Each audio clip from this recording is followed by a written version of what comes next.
እና ሰኞ ከቀኑ 4 ሰዓት ጀምሮ ማንም ሰው እንዳይቀር። በዚህ አጋጣሚ የግድ ኦርቶዶክስ መሆን አይጠበቅባችሁ፣ ፕሮቴስታንትም ጭምር ሆናችሁ በጣም በብዙ ነገር የደከማችሁ የሆነ ተስፋ ወደ መቅረጥ መንገድ እየሄዳችሁ ያላችሁ እህት ወንድሞቻችን ፕሊዝ በቃ እንዳትቀሩ። አቡነ ገብረ መንፈስ ቅዱስ ናቸው። ገብረ መንፈስ ቅዱስ ማለት የእግዚአብሔር ስራ ማለት ነው። በጣም ቅድም እንዳልኳችሁ የሆነ ሰው መጥቶ እንደው ጌታን ተቀበላል ወይ ጌታን ተቀበላሽዋል ይቀራችሁ ጌታ ኢየሱስን ከነ ቅዱሳኑ ጭምር ተቀበለውናል በሉ። ክብር አላቸው። በነገራችን ላይ ይሄንን እኛ ከልባችን አፍልቀን ለነሱ የደረስንላቸው ድርሰት ሳይሆን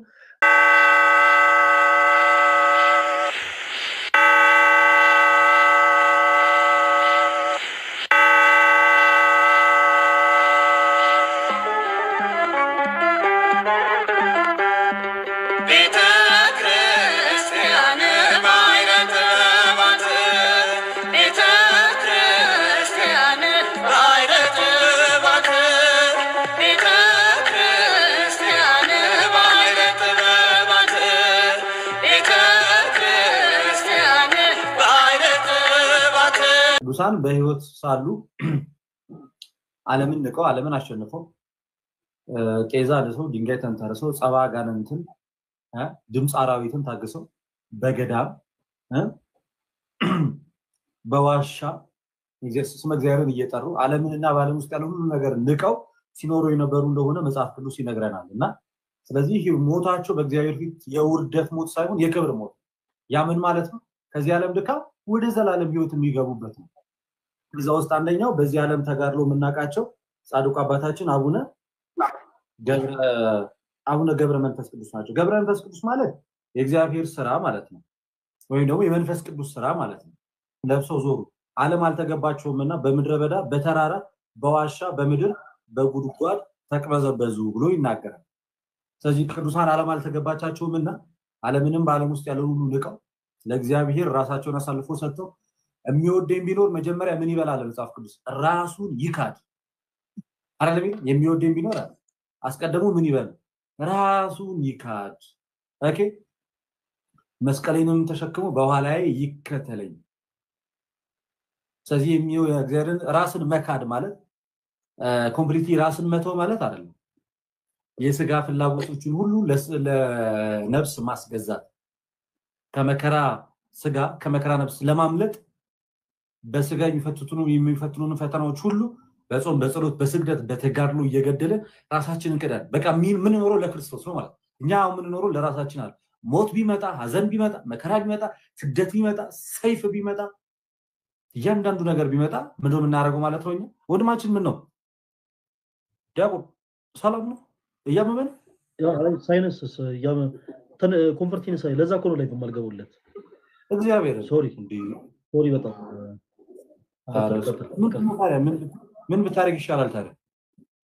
አይ ምንም ችግር የለውም አለው።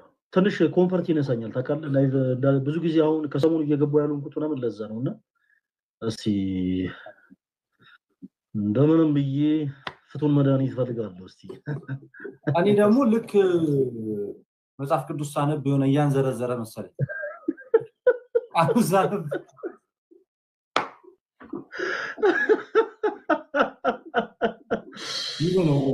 ተጫወትብኝ ችግር የለውም ተጫወትብኝ። ኧረ ፕሊስ ቀጥል።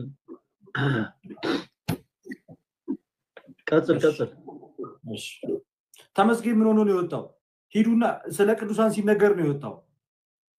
ባይሆን እሱን ጠርጠር።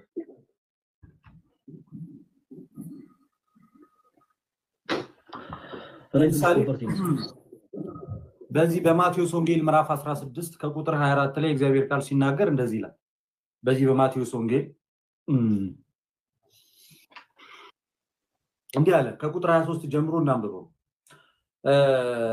እርሱ ግን ዞር ብሎ ጴጥሮስ ወደ ኋላ ሂድ አንተ ሰይጣን የሰውን እንጂ እግዚአብሔርን አታስብም እንቅፋት ሆነብኛልና አለው ይልና በዚያን ጊዜ ኢየሱስ ለደቀ መዛሙርቱ እንዲህ አለ። እኔም መከተል የሚወድ ቢኖር ራሱን ይካድ መስቀሉንም ተሸክሞ ይከተለኝ።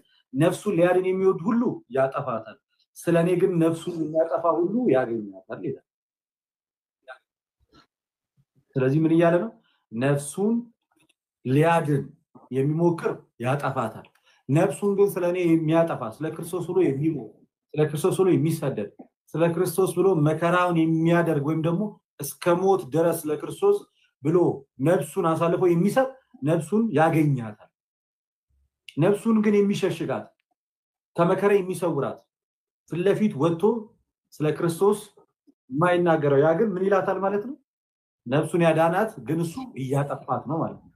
ስለዚህ ቅዱሳን አባቶቻችን ራሳቸውን ክደው ራሳቸውን ለሞት አሳልፈው ሰጥተው ይህንን ዓለም ማለት ነው አሸንፈው ዛሬ በዚች ዕለትና በዚህ ሰዓት ሰጠች በዚያችን ሌሊት አባታችን ገብረ መንፈስ ቅዱስ እየሰማች እርሷ ወዳለችበት ቤት መጣ። አልተኛችም ነበር። የቤቷም ሰዎች ይሰሙ ነበር።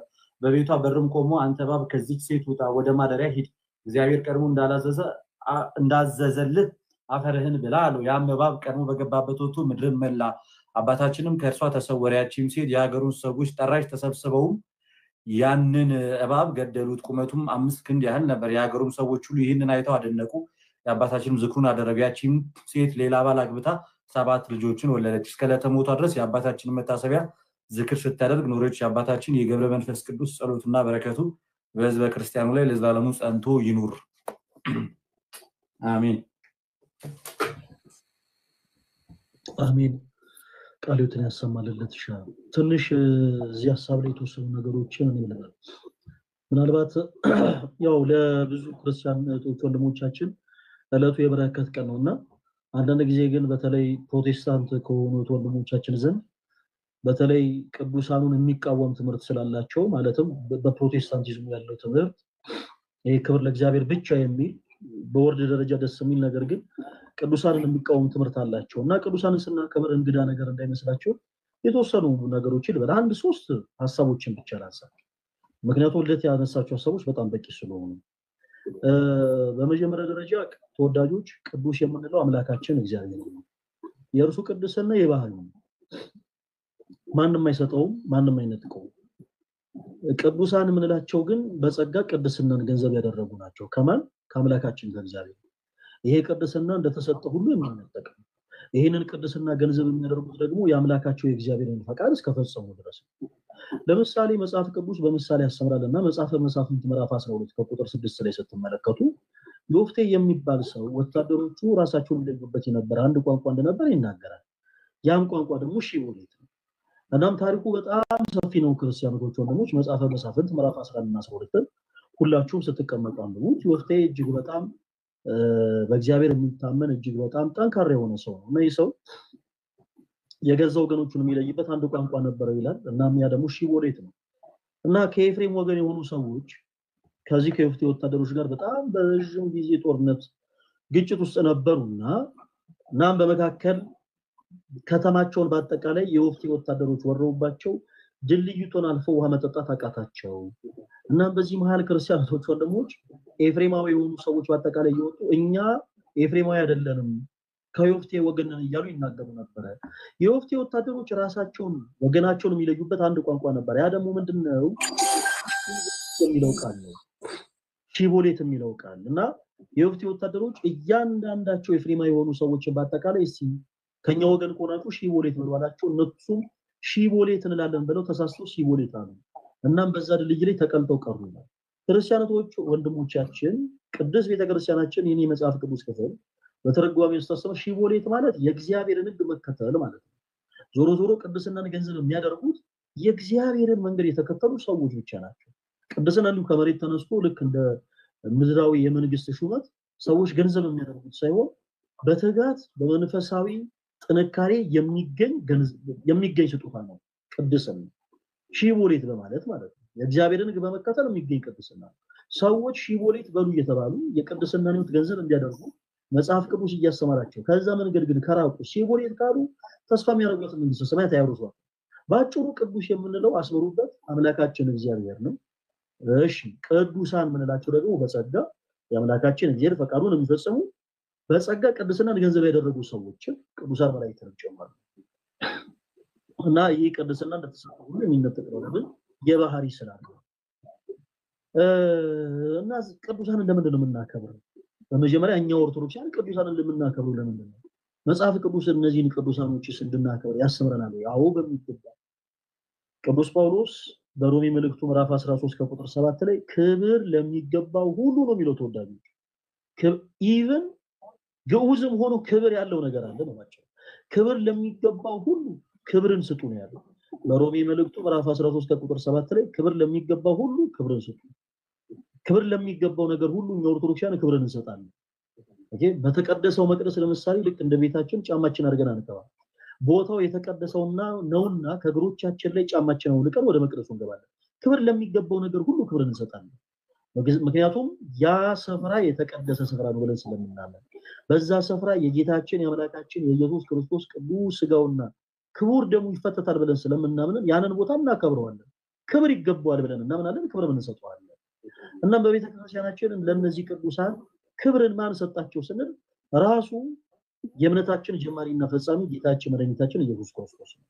በዚህ በማቴዎስ ወንጌል ምዕራፍ 10 ከቁጥር 40 ላይ እንደዚህ ይላል። ክርስቲያኖች ወንድሞች ክፍሉን በደንብ ያዙትና እናንተም አኑሩት። በማቴዎስ ወንጌል ምዕራፍ 10 ከቁጥር 40 ላይ ጌታችን መድኃኒታችን ኢየሱስ ክርስቶስ ራሱ በራሱ አንደበት ቅዱሳን ክብር እንደሚገባቸው ተናግሯል።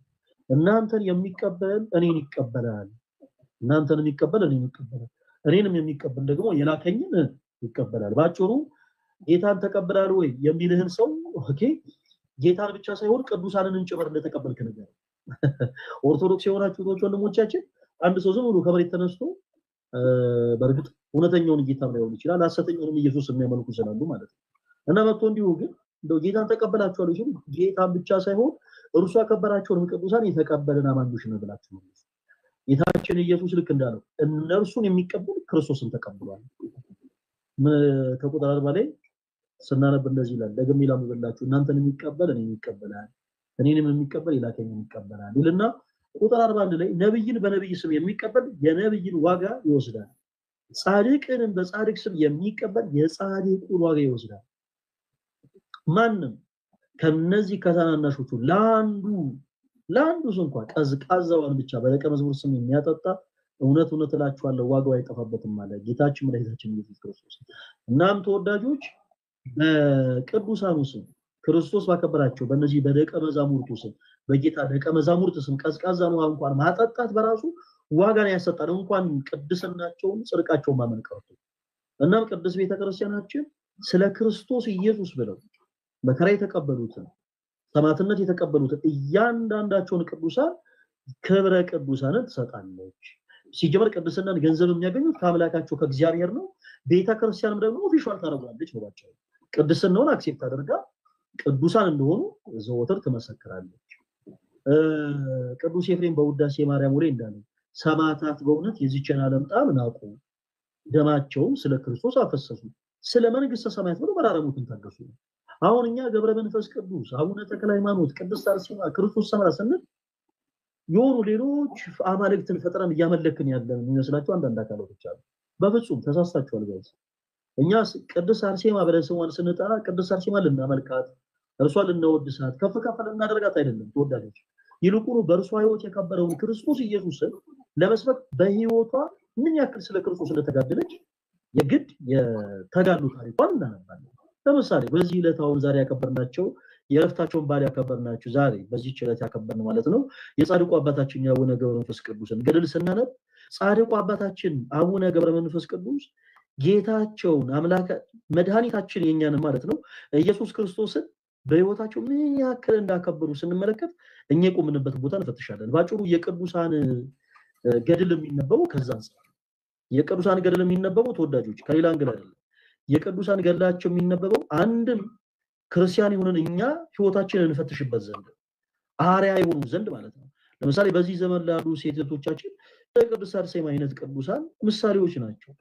የቅድስት አርሴማን ገድል ሲያነቡ የሚጠቅማቸው እርሷን እየሰበኩ እርሷን እያመለኩ ሳይሆን በወጣትነቷ የጎልማሶችን ሽንገላ ነቃ በህይወቷ ምን ያክል ክርስቶስን እንዳከበረች ሴቶች ከዛ መማር ይችላሉ። በተመሳሳይ እያንዳንዱ ክርስቲያን ደግሞ ከሌሎችም ቅዱሳን ዛሬም ካከበርና እንግዲህ ዕለቱ ከተከበረበት ከገብረ መንፈስ ቅዱስ ዓመታዊ ክብረ በዓል አንፃር ማለት ነው ከጻድቁ አባታችን ከአቡነ ገብረ መንፈስ ቅዱስ ገድል ከሳቸውም ደግሞ ተጋድሎ እልፍ የሆኑ ክርስቲያኖች መንፈሳዊ ህይወታቸውን ከሳቸው አንግል እያነጻጸሩ ትጋትን ይማራሉ ነው ባጭሩ። ትጋትን ይማራሉ። ለምሳሌ የቅዱስ ዳዊትን ታሪክ ስናነብ ብሎም ይጠቅማል። ከዚህ በፊት አንስቼላችኋለሁ።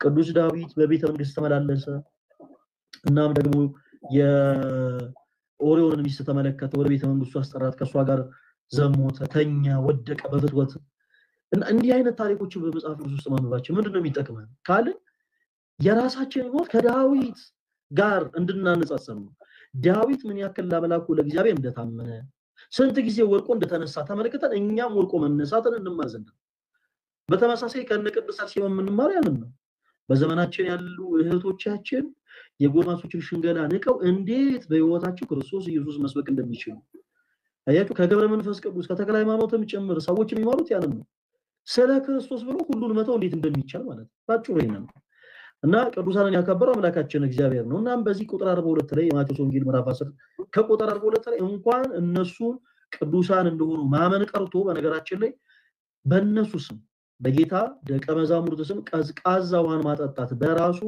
ዋጋ እንደሚያሰጥ በዚህ መጽሐፍ ቅዱስ ክፍል ላይ ይናገራል ለመሆኑ በእነሱ ስም ቀዝቃዛ ውሃን ማጠጣት ምንድነው የሚያሰጠው ዋጋ ይሄን ብቻ ላንሳላችሁ ነው ይበቃናል በእነሱ ስም በዚህ በቅዱሳኑ ስም እንግዲህ ክፍሉ እንደሚለው በጌታችን በመሬታችን በኢየሱስ ክርስቶስ ስም አይደለም የሚለው ኦኬ ክርስቶስ ኢየሱስ ቅዱሳን ብሎ በጠራቸው ይሄ እነሱን የሚቀበል እኔን ይቀበላል ብሎ ስለተናገረላቸው ስለነዚህ ቅዱሳን በተናገረበት አንቀጽ ላይ ቁጥር 42 ላይ ማለት ነው ማንንም ከነዚህ ከታናናሾቹ ለአንዱስ እንኳን ቀዝቃዛውን ቢሰጥ ኦኬ ዋጋው አይጠፋበትም ማለትና ይሄ ዋጋ ምንድነው ስንል እንግዲህ ቅዱስ ጳውሎስ ይነግራል እንደምታውቁት እንዲህ አይነት ነገሮች በጎ ሰዎች ናቸው በጌታችን በአምላካችን በመድኃኒታችን በኢየሱስ ክርስቶስ ደቀ መዛሙርት ስም ቀዝቃዛውን ማጠጣት በጎ ስራ ነው በእንደዚህ አይነት ስራ ደግሞ ለሚጸኑ ሰዎች የማይጠፋው ዋጋ ምንድነው ስንል ቅዱስ ጳውሎስ በሮሜ መልእክቱ ምዕራፍ 2 ቁጥር 7 ላይ ይናገራል በጣም ቅዱስ ጳውሎስ በሮሜ መልእክቱ ምዕራፍ 2 ቁጥር 7 ላይ ይናገራል ለነዚህ ኦኬ በደቀ መዛሙርቱ ስም ቀዝቃዛ ውሃ ለሚያጠጡ ሁሉ የተሰጠው የማይጠፋው ዋጋ ምንድነው ስንል ቅዱስ ጳውሎስ በሮሜ መልእክቱ ምዕራፍ 2 ቁጥር 7 ላይ እንደዚህ ይለናል በበጎ ሥራ በመጽናት ምስጋናን ክብርን የማይጠፋ ሕይወትን ለሚፈልጉ እርሱ ጌታችን መድኃኒታችን ኢየሱስ ክርስቶስ የዘላለም ሕይወትን ይሰጣቸዋል ምንን ይሰጣቸዋል አልኳችሁ የዘላለም ሕይወትን በዚህ አጋጣሚ ፕሮቴስታንት ሆናችሁ እህት ወንድሞቻችን እንዲህ ስንናገር በጣም ልታስተውሉ ይገባል ተወዳጆች ቅዱስ ቤተክርስቲያናችን ከክርስቶስ ጋር እኩል ደምራ የምታመልከው አንድም ቅዱስ የለም ቅዱስ ቤተክርስቲያናችን የምታመልከው በሶስትነት በአንድነት የሚመሰገነው አብ ወልድ መንፈስ ቅዱስን ብቻ ነው አምላካችን እግዚአብሔርን ብቻ ልዩ የሆነ ሶስት አብ ወልድ መንፈስ ቅዱስ በአካል ሶስት በመለኮት አንድ የሆነውን ጌታ አምላካችን እግዚአብሔርን ብቻ ነው ቅዱስ ቤተክርስቲያናችን የምታመልከው በዚህ በአምላካችን በእግዚአብሔር ላይ ደርበን የምናመልከው አንድም ቅዱስ የለም አንድም ቅዱስ ደርባችሁ አመልኩኝም ያለ አንድም ቅዱስ የለም በቤተክርስቲያናችን ሲጀመር የቤተክርስቲያናችን ራስ አንድ ብቻ ነው እርሱም ክርስቶስ ነው በፊልጶስ ቂሳሪያ ደቀ መዛሙርቱን ሰብስቦ ጌታችን መድኃኒታችን ኢየሱስ ክርስቶስ አንድ ጥያቄን ጠየቃቸው መን ይብለኒ ሰብ ለወለጉ ዓለምየው ሰዎች እኔን ማን ይሉኛል ብሎ ጠየቃቸው የዚህን ጊዜ ሐዋርያት ሰዎች ሲሉ የሰሙት በአጠቃላይ ለክርስቶስ ነገሩት አንዳንዶች ኤልያስን አንዳንዶች ዮሐንስን ይሉሃል አሉት አንዳንዶች ደግሞ ከነቢያት አንዱን ይሉሃል አሉት ጌታችን መድኃኒታችን ኢየሱስ ክርስቶስ ደግሞ እናንተስ ደግሞ እኔን ማን ትሉኛላችሁ አላቸው በዚህን ጊዜ ሊቀ ሐዋርያት ቅዱስ ጴጥሮስ ከተቀመጠበት ብድግ ብሎ አንተ ውእቱ ክርስቶስ ወልደ እግዚአብሔር ያባል አንተ ክርስቶስ የሕያው የእግዚአብሔር ልጅ ነህ እናም ጴጥሮስ ይህንን ምላሽ ሲመልስ ጌታችን ኢየሱስ ዝም አላለም ተወዳጆች ጌታችን ኢየሱስ ክርስቶስ ዝም አላለም ጴጥሮስ ንዑድነ ክቡርነ እስመ ዘይከሰተለ ከዘሰጋ ወደም አላ አወይ ዘበሰማያት ይህንን ቃል ያናገር ይህንን ቃል የገለጸልህ ስጋዬ ደማዬ መመር አይደለም በሰማይ ያለ አባት እንጂ ስለዚህ ጴጥሮስ አንተ አለት ነህ አለው በዚህ ቻለትነት ላይ ቤተክርስቲያን ትታነጻለች ወአና ቀጸ ሲሆንኒ ይይልዋ የገሃነም ደጆች አይችባትም ይህች ቅዱስ ቤተ ክብር ምስጋና ለአምላካችን ዛሬ እነ ጴጥሮስ እነ ጳውሎስ እነ ማቴዎስ እነ ማርቆስ እነ ሉቃስ እነ ዮሐንስ ሌሎችም ጌታን በንጽህና በቅድስና ያገለገሉ ቅዱሳን በአጠቃላይ ቢመጡ የሚሳለሟት ቤተክርስቲያን ያለችን ተወዳጆች የሚሳለሟት ቤተክርስቲያን እግዚአብሔር የተመሰገነ ይሁን እና ይህች ቤተክርስቲያናችን ደግሞ ራሷ አንድ ብቻ ነው። ራሱ አንድ ብቻ ነው። እንዳትታለሉ ፕሮቴስታንት የሆናችሁት ወንድሞቻችን፣ ኦርቶዶክሳውያን ብዙ አምላኮችን ያመልካሉ ሲል እንዳትታለሉ። በእንደዚህ አይነት ጉዳይ ገብረ መንፈስ ቅዱስን፣ አቡነ ተክለ ሃይማኖትን እና አቡነ ዘራብሩክን እና አባ መቃርስ እና በመቃሪዎስን እና አቡነ ዜና ማርቆስን እነ ክርስቶስ ሰራን እነ ቅድስት አርሴማን እነ ቅዱስ ወለተ ጴጥሮስን ያመልካሉ እያለ የሚናገርን ሰው ፕሊስ እንዳታምኑ። በቤተ ክርስቲያናችን የምናመልከው አንድ አምላካችን እግዚአብሔርን ብቻ ነው። ዛሬ ቅዱስ ገብረ መንፈስ ቅዱስ ኦኬ የእረፍት በዓላቸውን አክብረናል። አዎ የእረፍት በዓላቸውን አክብረናል። ነገር ግን በዛሬው ዕለት ቅዳሴው ሲቀደስ የተቆረሰው ስጋ የፈሰሰው ደም በመቅደሳችን የጻድቁ አባታችን የአቡነ ገብረ መንፈስ ቅዱስ አይደለም ተወዳጆች። በቤተክርስቲያናችን ኦኬ ቤተክርስቲያናችን እንደምታውቁት የሰርግ ቦታ ነች እና በዚህ ደግሞ ልዩ በሆነው የሰርግ ቦታ ደግሞ የሚቆረሰው ስጋ የሚፈሰው ደም የአምላካችን የመድኃኒታችን የኢየሱስ ክርስቶስ ብቻ ነው። አለቅ መታሰቢያ ነው። ግን መታሰቢያ ነው። ኦኬ የቅዱሳኑ ስም መታሰቢያ ነው። ከየት መጣ ነው? በዚህ በትንቢተ ኢሳይያስ ምዕራፍ 56 ቁጥር 5 ላይ እንደዚህ ይላል። አምላካችን እግዚአብሔር ለቅዱሳኑ በገባው ቃል ኪዳን መሰረት ማለት ነው በቤቴና በቅጥሬ ውስጥ በደንብ አዳምጡ። በቤቴና በቅጥሬ ውስጥ ከወንዶችና ከሴቶች ልጆች ይልቅ የሚበልጥ መታሰቢያ ስምን እሰጣችኋለሁ። የማይጠፋ የዘላለም የሰማችሁ ነው። የማይጠፋ ጊዜያዊ አይደለም የሚለው የማይጠፋ የዘላለም ስም እሰጣችኋለሁ ይላል። ይሄንን እንግዲህ ቃል ኪዳን የገባው አምላካችን እግዚአብሔር ነው። ይሄንን ቃል ኪዳን ደግሞ የገባላቸው እናንተን የሚቀበሉ እኔንም ይቀበላሉ ብሎ ለጠራቸው ለቅዱሳኑ ሁሉ ፈቃዱን ለፈጸሙት ልክ ቅድም እንዳነሳ ነው ተወዳጆች ቅዱስ ኤፍሬም በውዳሴ ማርያሙ ሰማዕታት በእውነት የዚህችን ዓለም ጣዕም ናቁ፣ ደማቸውን ስለ ክርስቶስ አፈሰሱ፣ ስለ መንግስተ ሰማያት ብለው መራራ ሞትን ታገሱ ብሎ የተናገረላቸው እነዛ ቅዱሳን ሁሉ እሺ አምላካችን እግዚአብሔር ምን ብሎ ቃል ገባላችሁ? በቤቴና በቅጥሬ ውስጥ ከወንዶችና ከሴቶች ልጆች ይልቅ የማይጠፋ የዘላለም መታሰቢያ ስምን እሰጣችኋለሁ አለ። ስለዚህ አዎ በቤተክርስቲያናችን የክርስቶስ ሙሽራ ነች። ነገር ግን ለምሳሌ ሲጠራ መታሰቢያ ስለሆነ የጻድቁ አቡነ ገብረ መንፈስ ቅዱስ ቤተክርስቲያን ሊባል ይችላል። የእመቤታችን የቅድስት ድንግል ማርያም ቤተክርስቲያን፣ የቅዱስ ሚካኤል ቤተክርስቲያን፣ የቅዱስ ገብርኤል ቤተክርስቲያን፣ የቅድስት አርሴማ ቤተክርስቲያን ሊባል ይችላል። በእያንዳንዱ ቤተክርስቲያን ግን የሚቆረሰው ስጋ የሚፈሰው ደም የሚቀደሰውም ቅዳሴ በደንብ አዳምጡ ተመሳሳይ ነው። የሚቆረሰው ስጋ የሚፈሰው ደም የጌታችን የመላካችን የመድኃኒታችን የኢየሱስ ክርስቶስ ብቻ ነው። እናም ቅዱሳን አዎ ክብር አላቸው። በነገራችን ላይ ይሄንን እኛ ከልባችን አፍልቀን ለነሱ የደረስንላቸው ድርሰት ሳይሆን መጽሐፍ ቅዱስ በሚገባ ግልጽ በሆነ መልኩ የመሰከረላቸው እውነት ነው።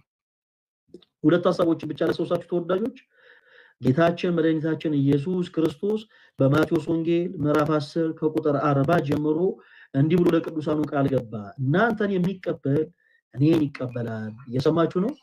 እናንተን የሚቀበል እኔን ይቀበላል።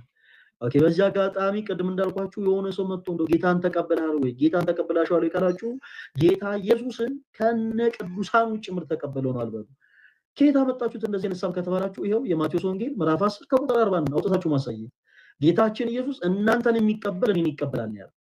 ኦኬ እኔን ብቻ የሚቀበል በቃ እናንተን ሳይቀበል እኔን ብቻ ይቀበል የሚል ሐሳብ አልተናገረም ጌታችን። እንደዚህ የሚል መጽሐፍ ቅዱስ ትምህርት የለም። በነገራችን ላይ ቅዱሳኑን ከክርስቶስ ራሱ መለየት ፍጹም አጋንንታዊና ሰይጣናዊ የሆነ ትምህርት ነው። መጽሐፍ ቅዱስ ይሄን ስለማይደግፍ ማለት ነው። መጽሐፍ ቅዱስ ይሄን ስለማይደግፍ ቅድም እንዳልነው ቅዱስ የምንለው አምላካችን እግዚአብሔርን ነው። ቅዱሳን የምንላቸው ደግሞ እንዲሁ በጸጋ ከአምላካችን ከእግዚአብሔር ቅድስናን ያገኙት ነው። እናም አምላካችን እግዚአብሔር በዚህ መጽሐፍ ቅዱስ ክፍል ላይ ግልጽ በሆነ አማርኛ ምን አይነት ሐሳብን አስተላልፏል? እናንተን የሚቀበል እኔን ይቀበላል። እሺ ከዛስ በኋላ ነብይን በነብይ ስም የሚቀበል የነብዩን ዋጋ ያገኛል። ጻድቅን በጻድቅ ስም የሚቀበል የጻድቁን ዋጋ ያገኛል። በነገራችን ላይ ቅዱሳኑን እንደ ቅድስና መቀበል ብቻ ሳይሆን ኢቭን በእነሱ ስም የተራበን ማብላት የተጠማን ማጠጣት ዋጋ ያሰጣል።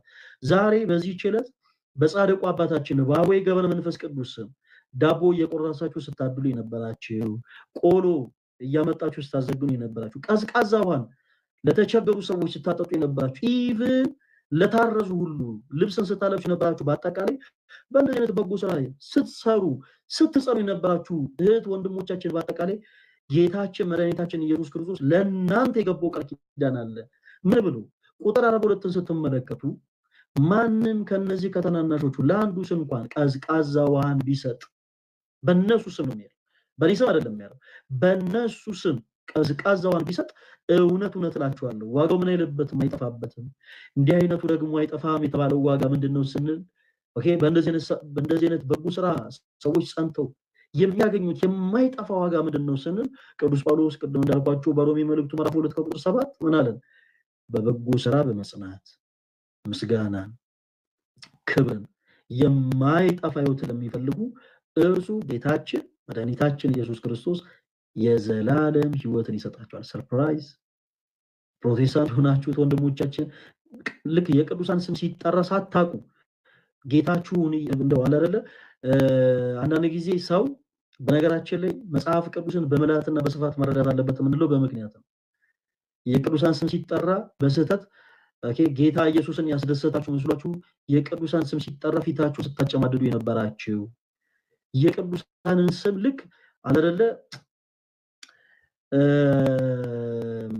ብቻ በጣም በማይገባ ቃላት ስፔሻሊ በፕሮቴስታንቱ አውደ ምሕረት ላይ እነ ቅድስት አርሴማን ጭምር ስለ ክርስቶስ ብላ ዓለማዊ ሕይወትን ንቃ የጎልማሶች ሽንገላን ንቃ ኢቭን በዚህ ዘመን እንኳን ያሉ እህቶች የማያልፉትን ተጋድሎ የተጋደለችን እናት ጣዖት ናት እስከሚል ድረስ ትውልዱ የደረሰው ነገራችን ላይ መጽሐፍ ቅዱስን በመረዳት ባለመረዳት ነው። እናም ተወዳጆች ቅዱሳንን መቀበል ክርስቶስን መቀበል ነው። ይሄ ይሰመረበት። ሁላችሁንም ኦርቶዶክሳውያን በድጋሚ እንኳን ለጻድቁ አባታችን አቡነ ገብረ መንፈስ ቅዱስ የዕረፍት በዓል በሰላም አደረሳችሁ። ምናልባት እንግዲህ ካለን ወደ በኋላም ጥያቄ ምንቀበል ይሆናል። እንግዲህ እቺን ሐሳብ ልጨምር ብዬ ነው። አረዝንኩባችሁ፣ በጣም ይቅርታ። ተሟችን ሰዓት ያስኩባችኋል። ፈለጊ ብዙ ልናገር የፈለኩትን ሁሉ ከመላሴ ላይ እየቀማህ ነው የሚመስለው ሁሉ አስተናገር።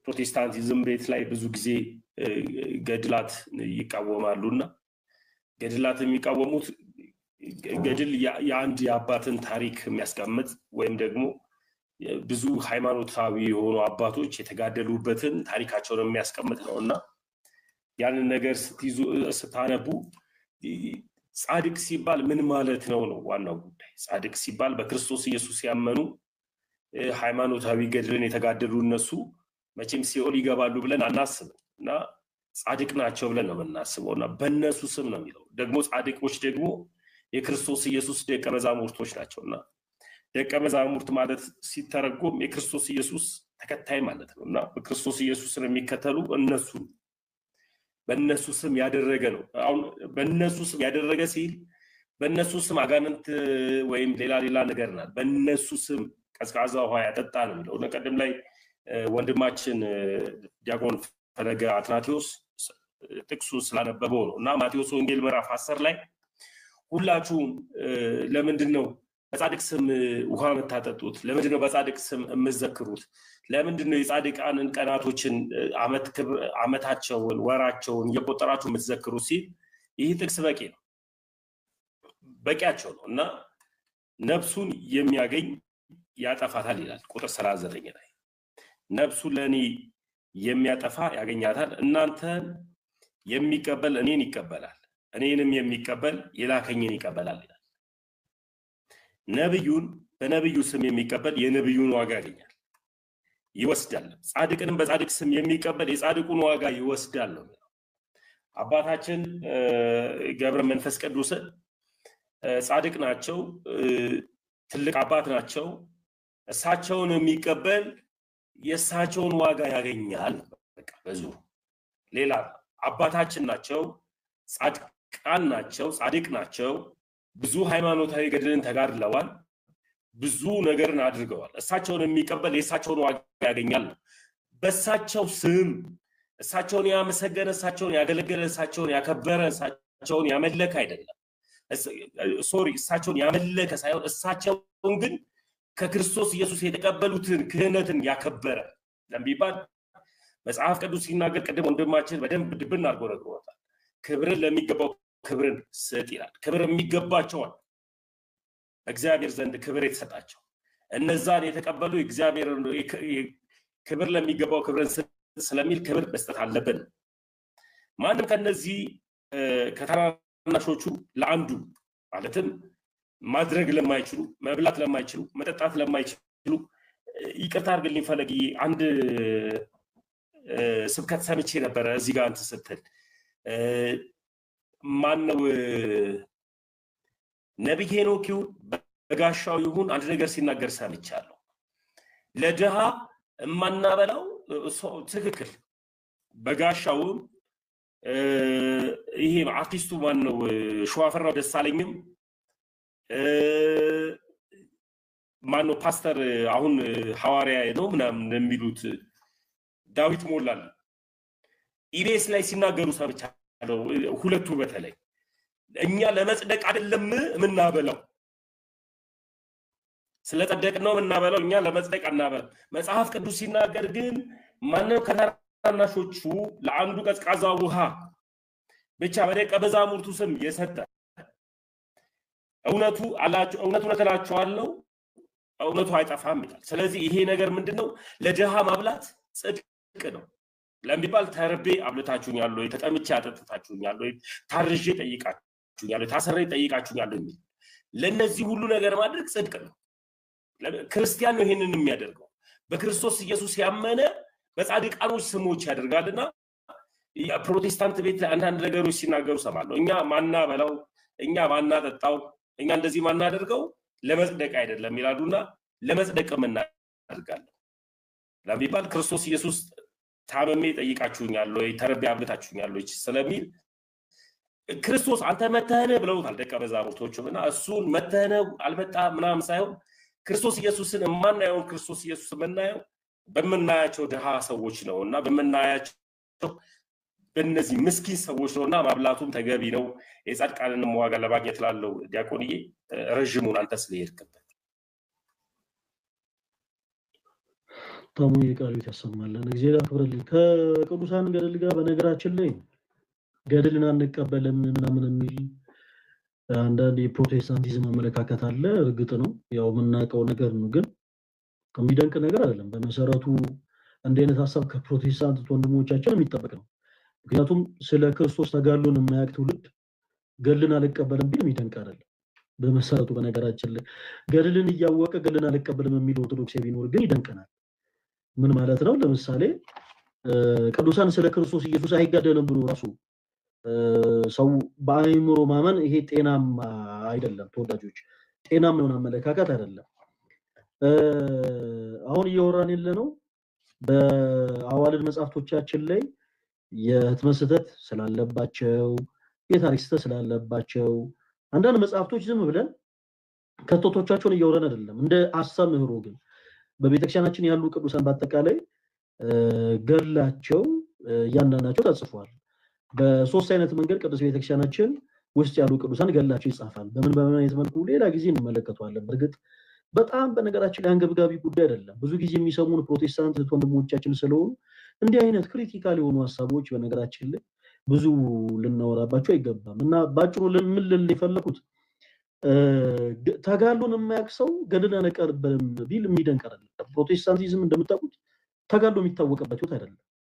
አግኝተሃል ነው፣ አብሰሃል፣ ዘግነሃል፣ አካውንትን መሬት ላይ ጣለው፣ ሞላልህ፣ ተተረፈረፈልህ፣ በቃ ይሄ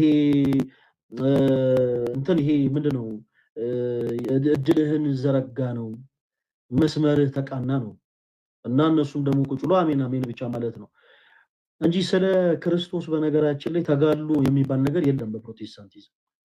በነገራችን ላይ በጣም እኔ አንዳንድ ጊዜ የምስቅበትን ነገር ልንገራችሁ። እንዲህ ስል ፕሮቴስታንት ወንድሞቼን ጠርቻቸው አይደለም፣ እንደው ጌታ ፊት እውነት እንደው በጌታ ፊት ቆሜ የምነግራችሁ ነገር ስለ እውነት ከልቤ ለማንም ሰው ጥላቻ ኖሮኝ አይደለም የሚለው። በተለያዩ አደባባዮች ላይ ኢየሱስ ጌታ ነው ይሉና ትንሽ ከሰዎች ጋር ይላፉና ስለ ክርስቶስ ተገፋን ብለው ቪዲዮ የሚለቁ ሰዎች አሉ። በጣም ያስቃል። ተወዳጆች ኢየሱስ ክርስቶስ ጌታ ነው የሚለው ነገር የተጀመረው በነገራችን ላይ በዘመነ ሰማዕታት ነው በቤተክርስቲያናችን። ያኔ ኢየሱስ ክርስቶስ ጌታ ነው ማለት ወደ አናብስት መንጋጋ ያስጠላል። ያኔ ኢየሱስ ክርስቶስ ጌታ ነው ማለት ወደ እሳት ላንቃ ያስወረውራል። ብራዘር ያኔ ኢየሱስ ክርስቶስን ጌታ ነው ማለት እንደ ሕፃነ ቂርቆስና እንደ እናቱ ኢየሩጣ በፈለዋ ውስጥ ያስከትታል። ተጋድሎ ማለት ይሄ ነው። አሁን ምንድነው መሰላችሁ የሆነ ሰዎች የሚያረጉትን ነገር ለማጣጣል እየሞከርን አይደለም። በመሰረቱ ስለ ክርስቶስ ወንጌልም እንደዛ አይሰበክም። ባጭሩ ስለ ክርስቶስ ኢየሱስ ወንጌል እንደዛ አይሰበክም። ሐዋርያት በዓለም ሁሉ ዞረው ወንጌልን ሰብከዋል በፍቅር ያውን በፍቅር እናም 3000 የሚያክሉ ነፍሳትን በአንድ ቀን ስብከት ሁሉ ለማጥወቅ ችለዋል። ጸጋ መንፈስ ቅዱስ ከነሱ ጋር ስለነበረ።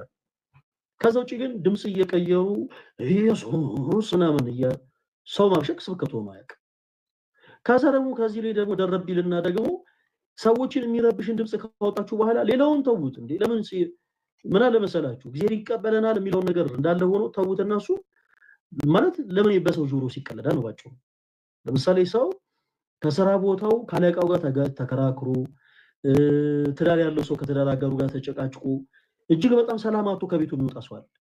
ሰላማቱ የወጣውን ሰው ከእንደገና ሰላም ሊሰጠው የምትችለው በተቀየረ ድምጽ አይደለ የሆነ ድምጽህን ወጠረ የሆነ በሚያስፈል አይነት ድምጽ አይደለም ሰላሙን ሊሰጠው የምትችለው። እና ብዙ ጊዜ ተጋድሎን የሚያውቁ ሰዎች ልክ ተጋድሎን የሚያውቁ መስለው ስለ ክርስቶስ ተገፋን ስለ ክርስቶስ እንዲሆነን ይላሉ። በጣም ያስቃል ጋይስ፣ በጣም ያስቃል። ተጋድሎን የሚያውቅ ትውልድ በነገራችን ላይ ኦርቶዶክስ ትውልድ ነው። እግዚአብሔር የተመሰገነ ይሁን። በሊቢያ በረሃ ላይ እንደምታውቁት ክርስቲያን የሆኑ እህት ወንድሞቻችን ኢየሱስ ስለሚለው ስም ይሰማል። በደንብ ቆይ ይሰማል አይደል? ኢየሱስ ስለሚለው ስም አንገታቸው ተቀልቷል። ብራዘር ወይ ተገፍተናል ምናምን ብለው ቪዲዮ አይደለም የለቀቁት። በደንብ አጋችሁ አዳምጡ። ኢየሱስ ስለሚል ፕሊስ ሁላችሁ ማራ ፕሊስ ኢየሱስ እያላችሁ ጻፉ እስቲ። እውነት በቁም ነገር ኢየሱስ ስለሚለው ስም እነዛ 33 የሚሆኑ ኢትዮጵያና ኤርትራዊ ወንድሞቻችን 21 የሚሆኑ ግብፃዊ ወንድሞቻችንም ጭምር ስለዚህ ስም ብለው አንገታቸው ተበጥሷል በሰይፍ። ስለሌላ ስለማንም አይደለም። ስለዚህ ስም ብለው አንገታቸው ተበጥሷል። ተጋድሎ ማለት ይሄ ነው።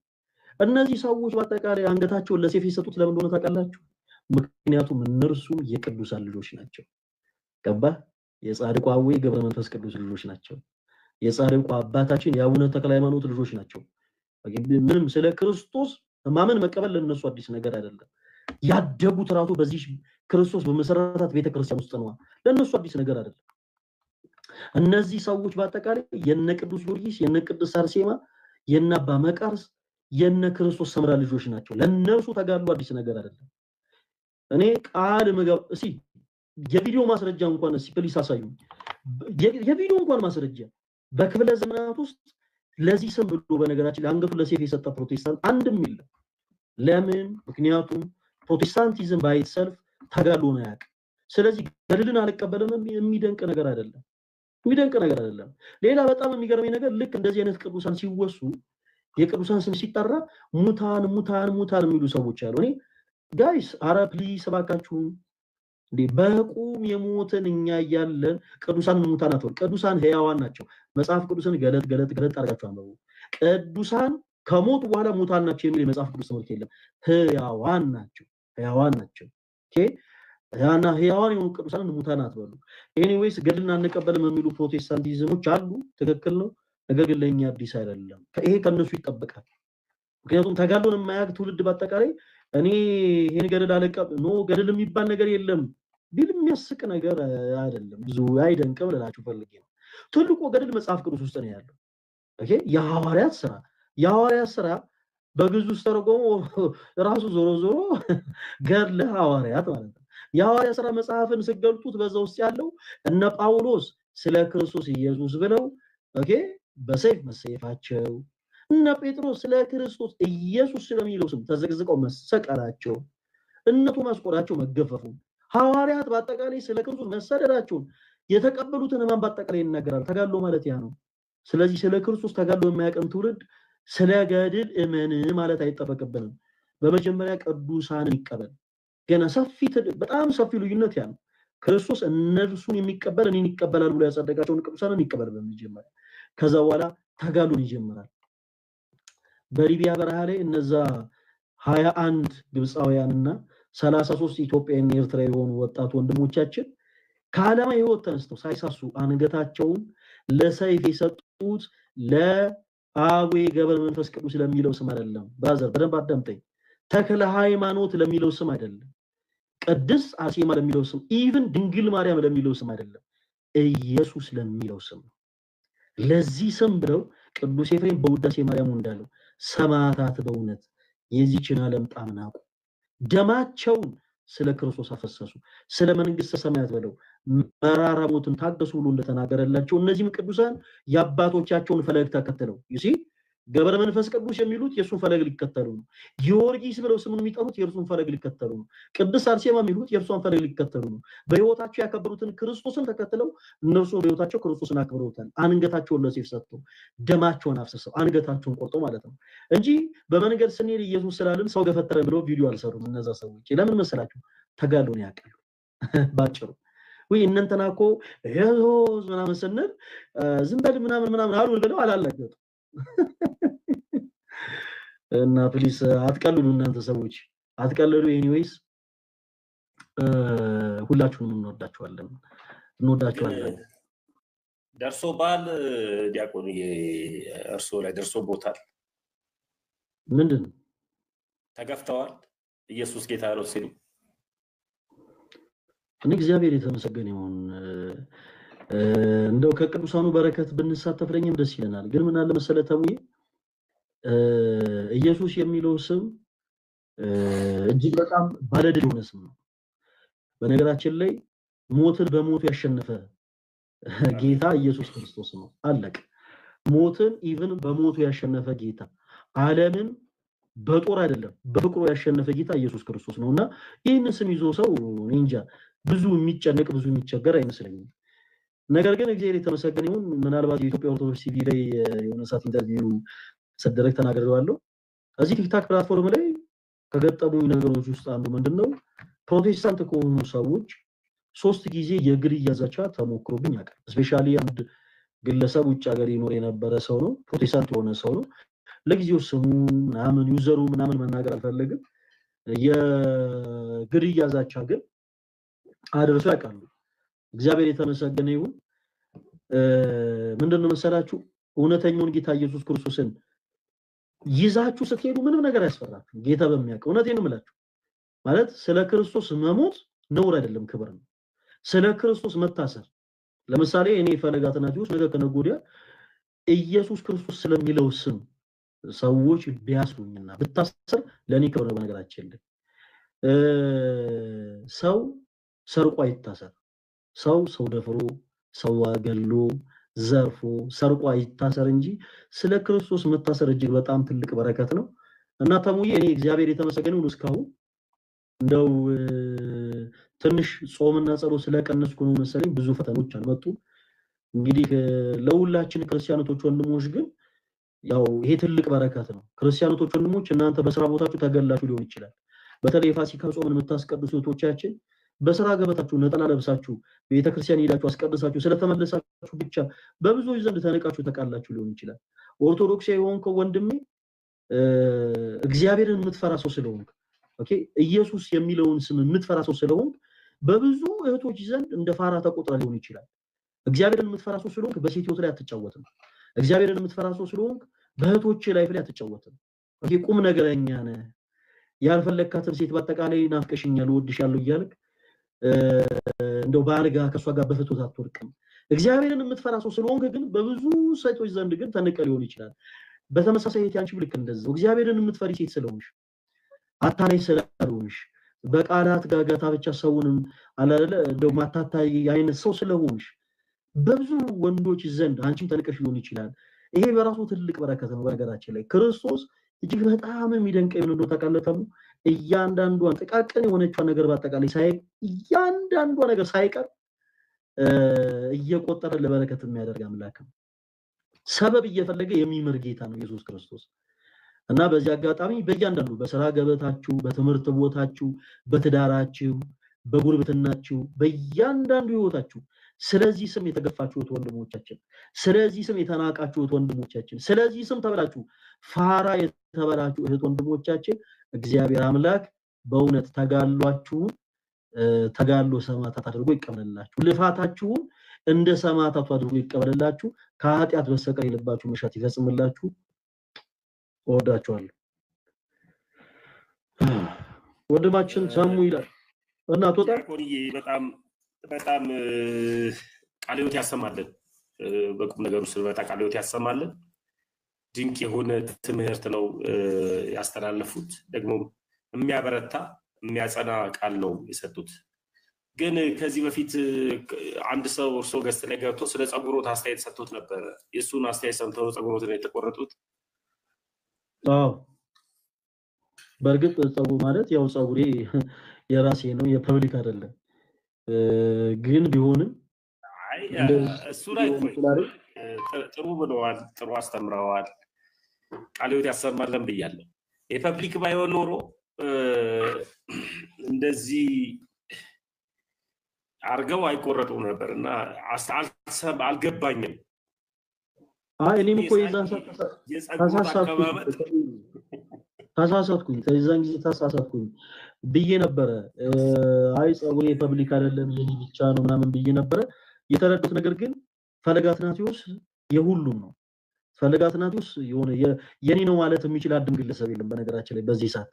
ፈለገ አትናቴዎስ የሁሉም ነው። ስለዚህ ዋይናት ጸጉሬን መቆረጥ ስላለብኝ ብዬ ስለሆነ ተቆረጥኩኝ እንጂ ምንም አይነት ሌላ ነው አይደል? ተባልከን የተቆረጥከው? አይ የሆነ ሰው መሰል ዝም ብዬ ሳይ የሆነ ሰው መሰል። ማንም መሰል? አይ እንዴ እኔ ማላውቀው ፈለገን ነው የሆንክብኝ። ድሮ ራሱ እንደዚህ አልነበርክም። ተመስገን። ምን አይነት መንፈስ! አይ ኦልሞስት ከአኬ መስላል ኮመንት ላይ አራቂ ከፊት ለፊት እንደዚህ ጠቆር ያለ ነገር የለውም። አራቂ ከፊት ለፊት እንደዚህ ጠቆር ያለ እኮ ጸጉር የለውም። ምን ሆነ ነው? ሀረተሙ እያየ በደንብ ብዙ እህቶች ግን ቅራኔ ተሰምቷቸዋል። ወንድሞች ደስ ብሏቸዋል። ብዙ እህቶች ግን ቅር ብሏቸዋል። በምኑ ነው ቅር? ያኛው ያምር ነበር ነው ደግሞ በጾታ ደግሞ ከፋፍለ ደግሞ ልታጨፋጭፈን ነው። በል እኔ የወንድሞችን የእህቶችን ነኝ። የወንድሞች ብቻ የእህቶች ብቻ የሚባል አይደለም። እውነት ፈለገ አትናቴዎስ የሁሉም ነው። እዚህ ውስጥ ያሉ የሁሉም እናቶች ልጅ ነው ፈለገ አትናቴዎስ። እዚህ ውስጥ ያሉ የሁሉም አባቶች ልጅ ነው። እዚህ ውስጥ ያሉ የሁሉም ወጣት ወንድም እህቶች ወንድም ነው ፈለገ አትናቴዎስ። አይደለም ነው ነኛ ብዙ ንግግሩ ብቻ ነው እሱ የሚመስለው። ፈለገ አትናቴዎስ የሁላችንም ነው እያላችሁ ጻፉለት። ፈለገ አትናቴዎስ የሁላችንም ንግግሩ ብቻ ነው አልፈለገን ይመስላችሁ? እስኪ እዚህ ጋር አስተያየት ፈልጋለሁ።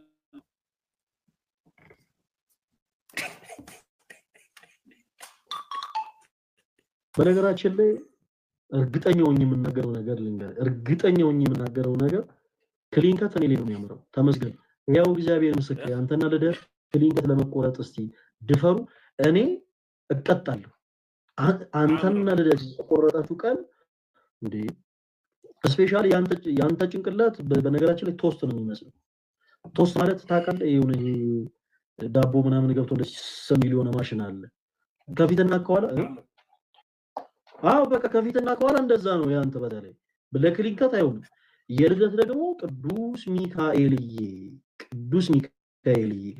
የልደት ደግሞ የሆነ በቃ የሌለ በጣም እሱ ጨረቃ ነው የሚመስለው ጭንቅላቱ። ጨረቃ እኔ በቴሌስኮፕ አይቻለሁ። ባይዘው 8ኛ ክፍል እያለሁ ትምህርት ቤቴንና ክፍለ ከተማን ወክዬ የኢትዮጵያ ሳይንስ ሶሳይቲ የኦብዘርቫቶሪው የምርመራ ሄጄ እንጦጦ እግዚአብሔር ይመስገን በቴሌስኮፕ ጨረቃን አይቻታለሁና ሳይ ትዝ ያለኝ ነገር ምንድነው መሰለህ? የልደት ጭንቅላት በጣም ብዙ ጎረጎሩ ነገሮች አሉ ጭንቅላቱ ላይ ጀለስ ጸጉሩን ሲላጨው ስላላየው እዚህ ጋር የሆነ ጉርጉድ ያለ ነገር እዚህ ጋር አስትሮይድ የሚባሉ ከዋክብት አሉ እና እነዚህ አስትሮይድ የሚባሉ ነገሮች ጨረቃ ላይ አልፎ አልፎ ስለሚያርፉ ነው በእርግጥ ጨረቃ ጉርጉሮች። እኔ ልደት ምን እንደሚያልፍ ጭንቅላቱ ላይ እግዚአብሔር ይወቀው፣ ግን በጣም ብዙ ጉርጉር ነገር አለ።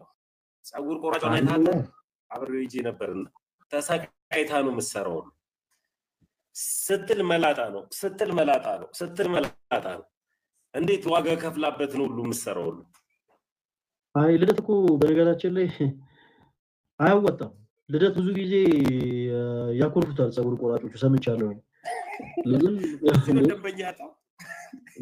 ቀለዳለ ልደት በነገራችን ላይ በአንድ ቁርጥ የሆነ ሰው ሂሳብ ካልከፈለ አይሆንም። ምክንያቱም ፀጉር ቆራጩ ራሱ ቢያንስ 800 ሜትር ይዞራል እሱን ለመቁረጥ። ይሄ እጅግ በጣም ያስቸግራል። ትንሽ ስራውን ትንሽ ከባድ ያደርገዋል ለሰውየውም ጭምር። ይሄኛው ግን እኔ እንጃ ክሊንከት መቆረጥ የምችለው አይመስለኝም እናንተ። አይ እኔ እንኳን አቅም አለኝ እኮ እኔ ቢያንስ ከሁላችሁም እኮ ታናሽ ነኝ እኮ ማለት እድሜም ምንም ታናሽ ስለሆንኩኝ ገና ነኝ እኔ። ጸገምባሬ ምን የሚያስታውቃሉ ብዙ ሰው ይመሰክርልኛል። በምንድን ነው ታናሽ ሆንኩ ወንድማችን ተማር? በእድሜ ኧረ ተው ማለት ነው። አንተ ለጋብቻ እኮ ሽማግሌ ራሱ ብትልክ ለጋብቻ ሽማግሌ ብትልክ ሽማግሌዎቹ ሄደው የሴቷ ቤት ልጃችሁን ለልጃችን አይሉም። በነገራችን ላይ ልጃችሁን ለስራ ባልደረባችን ወይም ደግሞ ለጓደኛችን ብለው ነው የሚጠይቁት። እንዴ በእድሜ ታናሻችሁ ነኝ አላለም እንዴ? ከፈተለት በላይ ነው ሂድ። በጣም ልጅ ነኝ ሚሊኒኪ፣ በጣም ልጅ ነኝ እውነት። እኔ እድሜ መናገር ስለማልወድ ነው እንጂ ልጅ ነኝ። ብዙ ሰው ልጅ ነው ብሎ እንዳይንቀኝ ብዬ። ስንት መንግስት አይተሃል ተሙ? ፈፄ ፍጹም ግን ለምንድን ነው ሲጽፍልህ ግን ያልመለስክለት? ግን ፈለጊ መቼ? እኔ እኮ ብዙ ሜሴጅ ሪኩዌስት እያየሁ አይደለም። እና ደግሞ ማንን ከማን ልታነካክስ ነው አንተ? አይ ፍጹሜ ነግሬዋለሁ። ያው አሁን እየሰማ ፍጹሜ ወዳጆች ሰኞ በነገራችን ላይ ማንም ሰው እንዳይቀር እሺ። ሰኞ ከቀኑ 4 ሰዓት ራሳቸውን በማጥፋት ህይወት ማለት ይሄ ራስን የማጥፋት ስሜት እየተሰማቸው ያሉ ወንድሞቻችን እናወራለን። እና ተሙ ይቅርታ ስላቋረጥኩ በዚህ አጋጣሚ ላስታውሳችሁ ብዬ ነው። በጣም የሚገርማችሁ ነገር እኔ የማገለግልበት ቤተክርስቲያንም አንዲት እህታችን በተመሳሳይ ራሷን አጥፍታ ነበርና ጉዳዩን እንዲሁ ትንሽ እንግዲህ በምን ምክንያት ሰዎች ራሳቸውን እንደሚያጠፉ ብዙ ሰዎች በምን አይነት ሪዝን እንደሆነም ብዙ አያውቁም። እና ከሰሞኑ በዚህ በቲክታክ ፕላትፎርም ላይ እንዲሁ በተመሳሳይ ደግሞ እኛም የምናውቃት አንዲት እህታችን ራሷን ያጠፋችበት መንገድ ተመልክቼ እኔ በግሌ ጠይቄ ራሴን ልመልስ የቻልኩት ትልቁ ምላሽ ምንድነው? ለምንድነው እነዚህ ሰዎች ራሳቸውን እያጠፉ ያሉት ብዬ ራሴን ጠይቄ ለራሴ የመለስኩት ትልቁ ምላሽ ምንድነው? አዳማጭ ስላጡ ነው ባይነኝ። አዳማጭ ስላጡ እና ስለዚህ ሰኞ ከቀኑ 4 ሰዓት ጀምሮ በቻልነው አቅም ከእህት ከወንድሞቻችን ጋር ለማውራት እንሞክራለን። እንደ እግዚአብሔር መልካም ፈቃድ አይታወቅም፣ እስከ ማታም ልንቀጥል እንችላለን። እና በዚህ አጋጣሚ ሰኞ ከቀኑ 4 ሰዓት ላይ ራስን በማጥፋት ስሜት ላይ ያላችሁ ኦርቶዶክስ የሆናችሁ ወንድሞቻችን ሁላችሁም ተገኙልን ፕሊስ። እሺ ሁላችሁንም ማውራት እንፈልጋለን። ሁላችሁንም ልናዳምጣችሁ እንፈልጋለን። የፈጀውን ጊዜ ሰኞ ቀን 4 ሰዓት ገባለው እንጂ ሞጣው በዚህ ሰዓት ማለት ነው። በቃ የፈለገውን ያክል ሰዎች እዚህ ላይቭ ላይ የሚሰበሰበውን ሰው አይደለም ማተር አድርገን የምንቀመጠው። በነገራችን ላይ ጉዳይ ያለው ሰው ካለ ለምን 4 ሰው ብቻውን አይሆንም? እግዚአብሔርን ቁጭ እያዳምጣለሁ። እና ሰኞ ከቀኑ 4 ሰዓት ጀምሮ ማንም ሰው እንዳይቀር። በዚህ አጋጣሚ የግድ ኦርቶዶክስ መሆን አይጠበቅባችሁ፣ ፕሮቴስታንትም ጭምር ሆናችሁ በጣም በብዙ ነገር የደከማችሁ የሆነ ተስፋ ወደ መቅረጥ መንገድ እየሄዳችሁ ያላችሁ እህት ወንድሞቻችን ፕሊዝ በቃ እንዳትቀሩ። ኑ እናወራለን። እሺ እናወራለን። ሰኞ ከቀኑ 4 ሰዓት እንጀምራለን። እስከ ምሽቱ ድረስ ነው የምንቀጥለው። እስከ ማታ ድረስ እንቀጥላለን። እግዚአብሔር አምላክ ያበረታል እና ሁላችሁም እንዳትቀሩ። እና የለቀቁትን ቪዲዮ ለብዙዎች መፍትሄ ሊሆን ስለሚችል ሁላችሁም በደንብ ሪፖስት እና ሼር አድርጉት። እሺ እንወዳችኋለን። ቀጥል ተሙዎች። ዲያቆንዬ ቃለ ሕይወት ያሰማልን። ድንቅ ምክር ነው። ድንቅ ደግሞ ሐሳብን ይዘህ መጣ። ተሙ አንተም ሰኞ ባትቀር ጥሩ ነው። አያመናፍሱት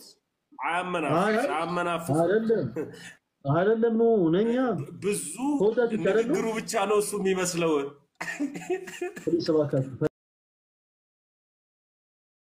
ፈለገ አትናቴዎስ የሁላችንም ነው እያላችሁ ጻፉለት። ፈለገ አትናቴዎስ የሁላችንም ነው እያላችሁ ንግግሩ ብቻ ነው አልፈለገን የመሰላችሁ። እስኪ እዚህ ጋር አስተያየት ፈልጋለሁ።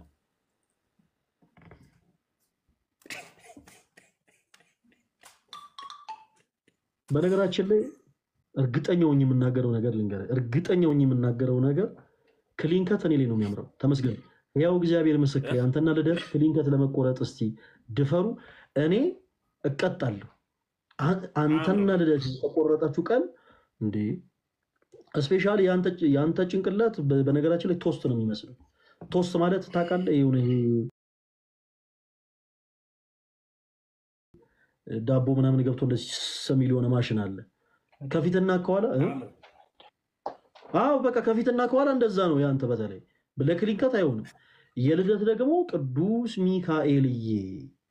ሚካኤልዬ የልደት ደግሞ የሆነ በቃ የሌለ በጣም እሱ ጨረቃ ነው የሚመስለው ጭንቅላቱ። ጨረቃኔ በቴሌስኮፕ አይቻቃለሁ። ባይዘው 8ኛ ክፍል እያለው ትምህርት ቤቴንና ክፍለ ከተሜን ወክዬ የኢትዮጵያ ሳይንስ ሶሳይቲ የኦብዘርቫቶሪው የምርመራ እንትን ሄጄ እንጦጦ እግዚአብሔር ይመስገን በቴሌስኮፕ ጨረቃን አይቻታለሁና ሳይ ትዝ ያለኝ ነገር ምንድነው መሰለህ? የልደት ጭንቅላት በጣም ብዙ የጎረጎዱ ነገሮች አሉ ጭንቅላቱ ላይ። ጀለስ ፀጉሩን ሲላጨው ስላላየው እዚህ ጋር የሆነ ጎርጎድ ያለ ነገር፣ እዚህ ጋር አስትሮይድ የሚባሉ ከዋክብት አሉ እና እነዚህ አስትሮይድ የሚባሉ ነገሮች ጨረቃ ላይ አልፎ አልፎ ስለሚያርፉ ነው በእርግጥ ጨረቃ የጎረጎደች። እኔ ልደት ምን እንደሚያርፍ ጭንቅላቱ ላይ እግዚአብሔር ይወቀው፣ ግን በጣም ብዙ ጎረጎደ ነገር አለ። እኔ ያውቃለሁ። ፀጉር ቆራጯን አይታታ አብሬው ሂጄ ነበርና ተሰቃይታ ነው የምትሰራው ነው ስትል መላጣ ነው። እንዴት ዋጋ ከፍላበት ነው ሁሉ የምትሰራው ነው። አይ ልደት እኮ በነገራችን ላይ አያዋጣም። ልደት ብዙ ጊዜ ያኮርፉታል ፀጉር ቆራጮቹ ሰምቻለሁ። ለምን ደንበኛ ያጣው እንዴ ትቀልዳለህ እንዴ? ልደት በነገራችን ላይ በአንድ ቁርጥ የሁለት ሰው ሂሳብ ካልከፈለ አይሆንም። ምክንያቱም ፀጉር ቆራጩ ራሱ ቢያንስ 800 ሜትር ይዞራል እሱን ለመቁረጥ። ይሄ እጅግ በጣም ያስቸግራል። ትንሽ ስራውን ትንሽ ከባድ ያደርገዋል ለሰውየውም ጭምር። ይሄኛው ግን እኔ እንጃ ክሊንከት መቆረጥ የምችለው አይመስለኝም እናንተ። አይ እኔ እንኳን አቅም አለኝ እኮ እኔ ቢያንስ እኮ የሁላችሁም እኮ ታናሽ ነኝ እኮ ማለት እድሜም ምንም ታናሽ ስለሆንኩኝ ገና ነኝ እኔ። ግንባሬ ምንም ያስታውቃል። ብዙ ሰው ይመሰክርልኛል። እኔ በምንድን ነው ታናሽ ሆንኩ ወንድማችን ተማ? በእድሜ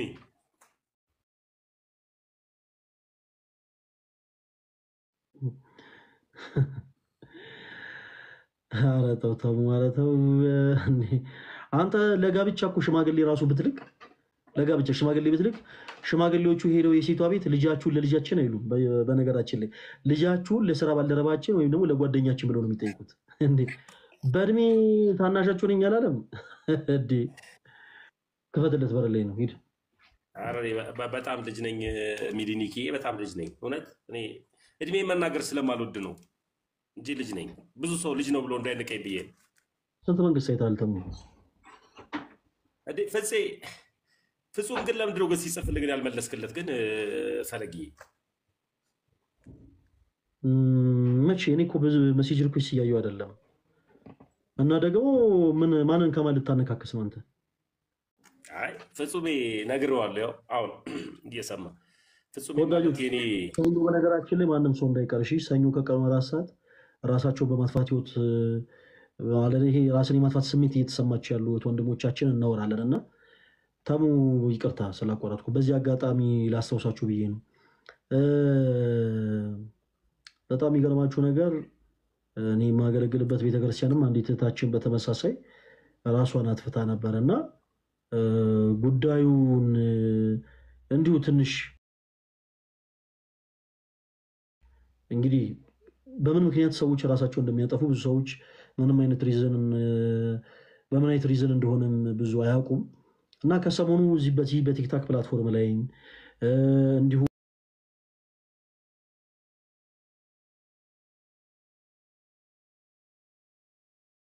በተመሳሳይ ደግሞ እኛም የምናውቃት አንዲት እህታችን ራሷን ያጠፋችበትን መንገድ ተመልክቼ እኔ በግሌ ጠይቄ ራሴን ልመልስ የቻልኩት ትልቁ ምላሽ ምንድነው? ለምንድነው እነዚህ ሰዎች ራሳቸውን እያጠፉ ያሉት ብዬ ራሴን ጠይቄ ለራሴ የመለስኩት ትልቁ ምላሽ ምንድነው? አዳማጭ ስላጡ ነው ባይነኝ። አዳማጭ ስላጡ እና ስለዚህ ሰኞ ከቀኑ 4 ሰዓት ጀምሮ በቻልነው አቅም ከእህት ከወንድሞቻችን ጋር ለመውራት እንሞክራለን። እንደ እግዚአብሔር መልካም ፈቃድ አይታወቅም፣ እስከ ማታም ልንቀጥል እንችላለን። እና በዚህ አጋጣሚ ሰኞ ከቀኑ 4 ሰዓት ላይ ራስን በማጥፋት ስሜት ላይ ያላችሁ ኦርቶዶክስ የሆናችሁ ወንድሞቻችን ሁላችሁም ተገኙልን ፕሊስ። እሺ ሁላችሁንም ወራት እንፈልጋለን። ሁላችሁንም ልናዳምጣችሁ እንፈልጋለን። የፈጀውን ጊዜ ሰኞ ቀን 4 ሰዓት እገባለሁ እንጂ ሞጣው በዚህ ሰዓት ነው አይደለም። በቃ የፈለገውን ያክል ሰዎች እዚህ ላይቭ ላይ የሚሰበሰበውን ሰው አይደለም ማተር አድርገን የምንቀመጠው። በነገራችን ላይ ጉዳይ ያለው ሰው ካለ ለምን 4 ሰው ብቻውን አይሆንም? እግዚአብሔርን ቁጭ ብዬ አዳምጣለሁ። እና ሰኞ ከቀኑ 4 ሰዓት ጀምሮ ማንም ሰው እንዳይቀር። በዚህ አጋጣሚ የግድ ኦርቶዶክስ መሆን አይጠበቅባችሁ። ፕሮቴስታንትም ጭምር ሆናችሁ በጣም በብዙ ነገር የደከማችሁ በቃ የሆነ ተስፋ ወደ መቅረጥ መንገድ እየሄዳችሁ ያላችሁ እህት ወንድሞቻችን ፕሊዝ በቃ እንዳትቀሩብን። ኑ እናወራለን። እሺ እናወራለን። ሰኞ ከቀኑ 4 ሰዓት እንጀምራለን። እስከ ምሽቱ ድረስ ነው የምንቀጥለው። እስከ ማታ ድረስ እንቀጥላለን። እግዚአብሔር አምላክ ያበረታል እና ሁላችሁም እንዳትቀሩ እና የለቀቁትን ቪዲዮ ለብዙዎች መፍትሄ ሊሆን ስለሚችል ሁላችሁ በደንብ ሪፖስት እና ሼር አድርጉት። እሺ እንወዳችኋለን። ቀጥል ተሞች። ዲያቆንዬ ቃል ሕይወት ያሰማልን። ድንቅ ምክር ነው። ድንቅ ደግሞ ሀሳብ ነው ይዘህ ይመጣ። ተሙ አንተም ሰኞ ባትቀር ጥሩ ነው። ዛሬ እኮ ሰኞ ነው። ለምን ዛሬ አልጠይቁም? ዛሬ ዓርብ ነው። አይ ለኔ አትኮሳተርብን እየተባልክ ነው እንዴ? ያውላችሁ ይሄ ሙዱ ነው። አውቆ ኮስተር ይልና በዛው ፖዝ ብሎ ሊጠፋ ነው።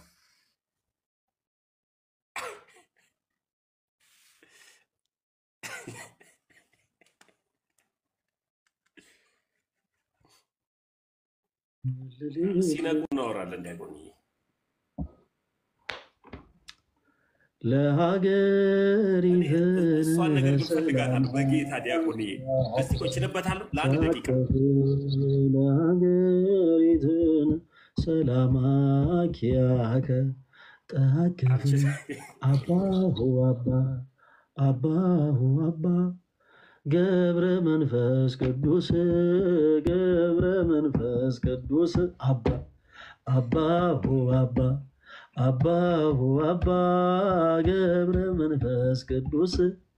ገብረ መንፈስ ቅዱስ አባ ለሀገሪትን ሰላማ ኪያከ ታቅፍ ለሀገሪትን ሰላማ ኪያከ ታቅፍ አባሁ አባ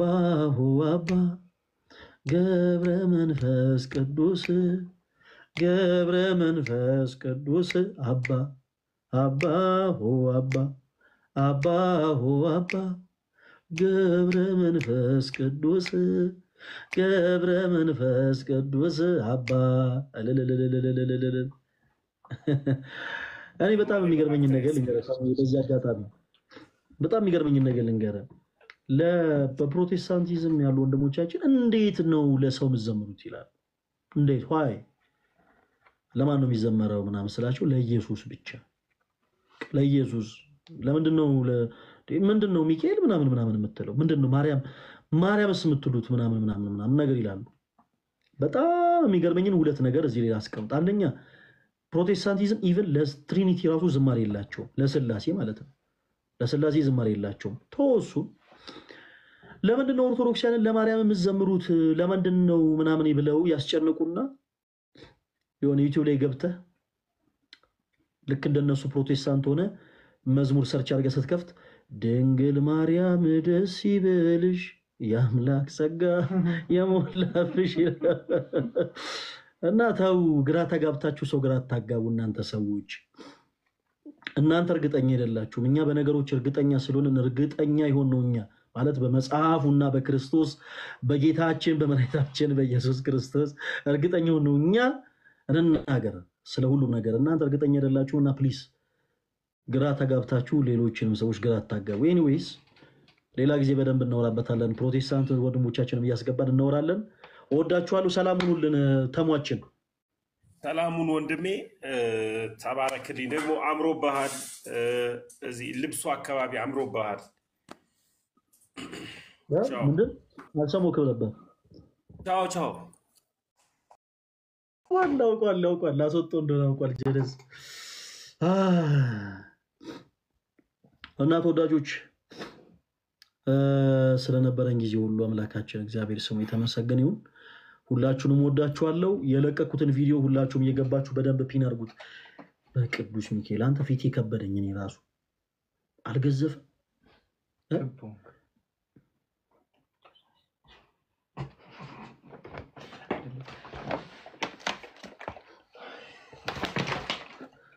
እዚህ ጋር ስፒከር እየተሰማ ከቦንክ ትላለህ እንደ አንተ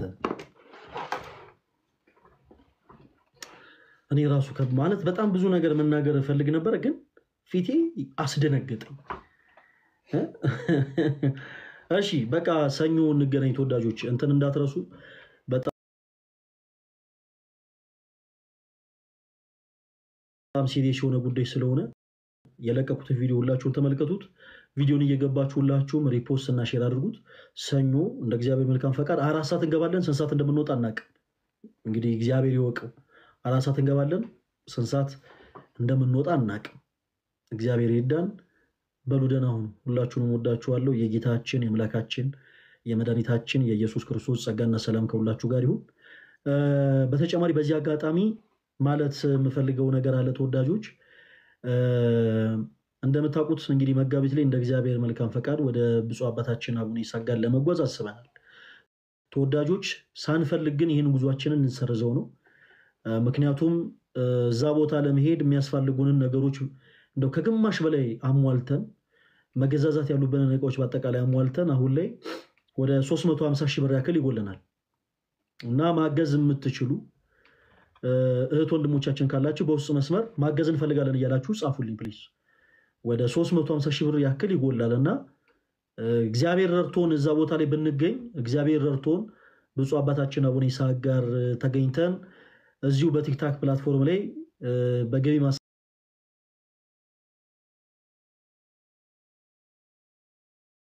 ማሰባሰብ ያደረግናቸውን እያንዳንዱ ነገሮች ብትመለከቱ ደስ ይለኝ ነበረ።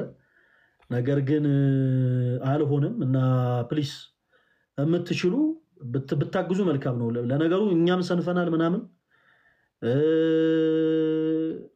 አላረል ብዙ የተንቀሳቀስን አልነበርም ላይቭ ላይ። ነገር ግን ማገዝ የምትችሉ ካላችሁ ፕሊስ አግዙ። እሺ በውስጥ መስመር መልእክት አስቀምጡልኝ። ማገዝ እንፈልጋለን ብላችሁ መልእክት አስቀምጡልኝ ሁላችሁም እንዳትረሱ። ፈልዬ እሺ በምንድን ነው ተስፋ ቆርጥ ከመንገሮች እንዴት ነህ? አሞኛል እኮ በእናትህ ምን ለአንተ ሐኪም ቤት ነው ያፈል ምን ቶንሲል አድርጎ ጀመረኝና ቁርጥማት ምናምን ከዛ ያስለኛል መንቀሳቀስ አቃተኝና። አዎ ለምን በረዶ ተወጣለህ ማለት አንተ ትልቅ ሰው ነህ። ለምንድን ነው በዚህ የሚደረገው? ወይ መድኃኒዓለም ዶክተሩም እንደዚህ ነው ያለኝ። እንዴት አለኝ በዚህ ፀጉሬን መቆረጥ አለብህ አለኝ። ትክክል ነው አይደለም? የኔ ክብ ጭራሽ አልገባኝም ነበር። ጀለስ ለካ ወደኔ ዞር ፀጉሬን መቆረጥ ነበረብህ ምናምን አለኝ። ያ እግዚአብሔርን አምሮብሃል በእውነት። ቅንድብና ፂም ጎላው ፀጉር ሸፍኖት ነበር በእውነት። ከአይን አውጣት አየህ ምን አለ መሰለህ አሁን ስነ ምግባር ሊኖረን ይገባል። እንደዚህ አይነት ነገር ለምን እንደሚስተዋልብን አናውቅም። ለምን ከፈን ማለት ለምን መንፈሳዊነት አይንጸባረቅብን? ትንሽ ሰዎች ከኛ የሆነ ነገር አይተው ቢማሩ አይሻልም? ትትና ዝቅ ማለትን ምናምን ከኛ አይተው ቢማሩ አይሻልም? ለምንድን ነው እንደዚህ ወንድማችን ጆዚ? አይ አምሮብሃል በእውነት አምሮብሃል። ግን በቃ ታምም ያለው እኔ በእውነት አሁን ኃጢአት ነው። እኔ ልደብቅልህ ብዬ ነው በረዶ ምናምን ያልኩት። ኃጢአት ነው ብራዘር፣ ኃጢአት እያንዳንዱ እግዚአብሔር ይቅርታ አምላክ ነው። ይቅር ይለናል ሁላችንም። ስፔሻሊ እኔ ያዩዋቸውን ነገሮች እኔ እንጃ በንስሐ ራሱ እንጃ እንደሚሰየር የለ አይመስለኝም። ብቻ ምንድነው መሰለህ ኃጢአት ነው ነገሩ። እግዚአብሔር አምላክ ይሁን ወንድማችን። እሺ እግዚአብሔር ይርዳን ሁላችንም። እንደዛ ነው ማለት የሚቻለው። ትናንትና ልደትን አሞኛል ይላሉ። ገና ለገና ለመስሎ ነገር አለው ብዬ እስካሁን ድረስ አልነገርኩም። ነገር ያለው እንዴ ባለፈው ምንድነው ፈልዬ? ኧረ አታስጨንቀኝ። ዘፋኝ መንግስተ ሰማያት አይወርስም።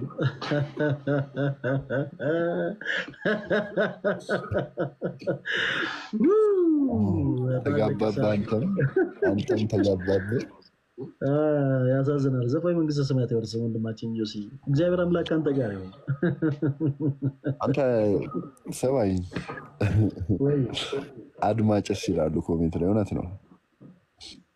እሺ ለፈለገውላችሁ አስክሬም ፍጡት። በእኔ ስም አያስክሬሙላችሁም። ለፈልዬ አያስክሬም ለፈለገ ሰማኝ። ቁም ነገር ፈልዬ አምሮባል። እግዚአብሔርን የምሬን ወንድማችን ሰላም እግዚአብሔር ካንተ ጋር ይሁን። አሜን። እና ጠይቀኝ ቼክ አድርገኝ ምናምን ሰሞኑን ያለውበትን ሲቹዌሽን በለው ጭራሽ የእናንተ ሰፈር ቪትስ እንደ ተሳቢ አይደል እንዴ? 8 ጊዜ ወደፊት ወደ ኋላ ብሎ የሚወጣው አይደለ? እቤት መጣች አይደለ? በነገራችን ላይ ጆሲን ተወዳጆች እዚህ ውስጥ ያላችሁ በተለይ አዲስ አበባ ያላችሁ ወንድሞቻችን ወንድማችን ጆሲን ቤት ሄዳችሁ እንዳትጠይቁት በቻላችሁ ታውቁ። ኢቭን ቪትስ እንኳን ብትይዙ እንደ ተሳቢ መኪና 8 ጊዜ 9 ጊዜ ወደፊት ወደ ኋላ ብላችሁ ዋናው መንገድ ልታገኙ ትችላላችሁ። ሆስፒታል ያለው ወንድም ሆስፒታል ነኝ መገናኛ የት ሆስፒታል? መገናኛ ነው። ቪዲዮ ላብራ ነበር ግን ልክ አይደለም ፊቴ ምናምን። የት ምን የሚባል ሆስፒታል ነው ያለው? ላንሴት ኤኒዌይስ ላራ ሰው እንደዚህ በቃ ሆስፒታል የማህፀንና የጽንስ ህክምና አይደል እንደሚሰጡት? አረ ፈልሽ ይታሰ አረ እግዚአብሔርን ማቃቸው ሰዎች እንደዛ አረ ለምን የማቃቸው ሰዎች እንደዛ ብለው ሲሄዱ ስለማስተውስ እኮ ነው። ምንድነው የምትሰራው እንደዚህ ልቶች ተርስተን? አረ በጌታ በቃ እሺ ቻው በቃ እሺ ቀሌ መስሎኝ ጌታ ነው። እሺ መጥቼ እጠይቃለሁ አባት አይዞና ነገ ሜቢ ጠዋት ልወጣ ይችላል። ኤኒዌይስ ፈልጌ ወዳለው ወንድሜ በቃ መልካም ቀን ይሁንልህ። እኔ ጌታ እዚህ ያላችሁላችሁንም መልካም ቀን ብያለሁ። በቃ ቻው አሜን። ኢንሻአላህ ሰላም ይሁንልህ። እሺ ኃጢአተኛ ንስሐት ገባም ነበር። ወደ ቁም ነገሩ እንመለስ ተወዳጆች። በቃ እንዳረሳ ሰኞ ከቀኑ 4 ሰዓት የምንገባበት ርዕስ ምን እንደሆነ ተናግሬያለሁ። ላይቭ ስትሪም ይኖረናል። ቪዲዮም ሰርቻለሁኝ እና ሁላችሁም እህት ወንድሞቻችን እንዳትቀሩ።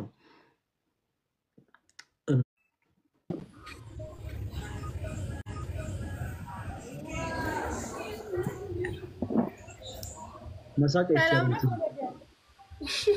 ሳቅሽን አፈነሽዋል። ሄዶ ፈለገን ሰላም በእምቲ ሰላም ፈለገ እንደምን አለሽ? ሰላም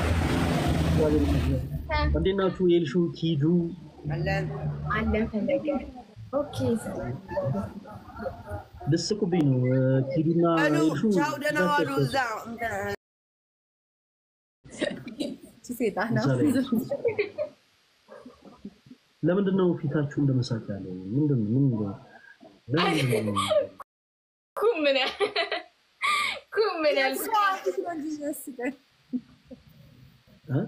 እኔ አልጠበኩም ፈለገ ይገባል እና በዚህ ታይም ደግሞ አይቼ ስለማላውቅ አይደለ? ለዛ ነው ሳቅሽ የመጣው። ይሻላል። እሺ አይ ችግር ኤልሹ በተለይ በቃ ማለት ተቆጣጥሯለች ማለት የሆነ አሳስሪ ልትለቀው አሁን በፀጉር ልስቁ ነው አይደል? ፀጉሩን አይቻለሁና አይ ምንም አይደለም ብዬ ዝም አዎ ምን ላድርግ? አንዳንድ ወንድሞች ገቡና እንደው ትንሽ ፀጉርን ትንሽ ብታሳጥረው ብትቆረጠው ምናምን ሲሉ በቃ ምን ችግር አለው አልኩኝና በቃ ልቆረጠው የግድ ጌምሪ ካልተቀጣው በስተቀር አይሆንም ነገር አልኩኝና ዝም ነገርች ተቆረጠ። እንዴት ናችሁ ግን? እንዴት ታዲያ የጠፋህ እኮ አራለው አሁን ብቅ ብያለሁ አለው ኪዱ እደውልልሻለሁ። በእውነት ባይሆን ኤልሹ ነች ያስቸገረችው። ኤልሹ ለምንድን ነው ስልክ ቁጥርሽን ማታስቀምጪው? እታችን ኧረ እየረሳሁት እኮ ነው። እውነት አስቀምጣለሁ።